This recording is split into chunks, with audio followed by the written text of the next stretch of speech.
புரட்டாசி மாதம் முதல் சனிக்கிழமையை ஒட்டி தமிழகத்தின் பல்வேறு பெருமாள் கோயில்களில் நேற்று சிறப்பு பூஜைகள் நடைபெற்றது. மதுரை மாவட்டம் முனிச்சாலை பகுதியில் அமைந்துள்ள ஸ்ரீனிவாச பெருமாள் தேவஸ்தான கோவிலில் புரட்டாசி மாத சிறப்பு திருமஞ்சனத்தில் திரளான பக்தர்கள் கலந்து கொண்டு அங்கப்பிரதட்சணம் செய்து வழிபட்டனர். முன்னதாக மூலவர் ஸ்ரீனிவாச பெருமாள், ஜெயன், விஜயன், ஆண்டாள் உள்ளிட்ட தெய்வங்களுக்கு சிறப்பு அலங்காரம் மற்றும் சிறப்பு பூஜைகள் நடைபெற்றது.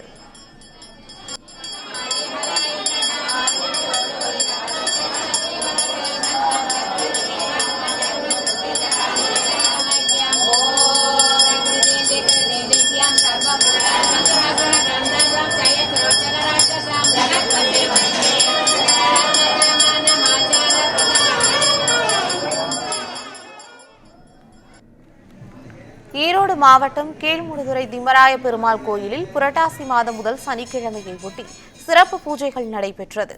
இதில் தங்களது நிலங்களில் விளைந்த காய்கறிகளை தாசர்களுக்கு படையலிட்டு விவசாயிகள் சிறப்பு வழிபாடு நடத்தினர்.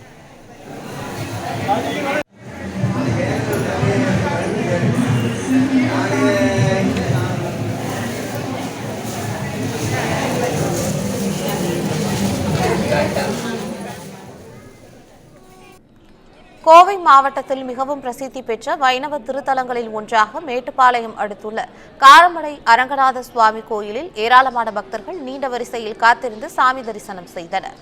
தொடர்ந்து தாசர்களுக்கு படையலிட்டும் வழிபாடு மேற்கொண்டனர்.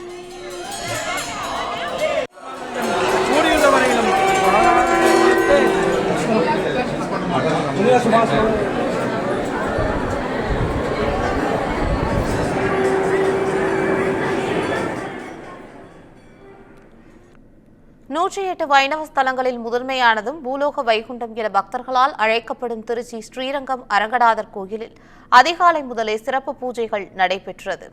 இதனை பல்வேறு மாநிலங்களில் இருந்தும் தமிழகத்தின் பல்வேறு மாவட்டங்களில் இருந்தும் வந்திருந்த ஏராளமான பக்தர்கள் நீண்ட வரிசையில் காத்திருந்து பெருமாளை தரிசித்து சென்றனர்.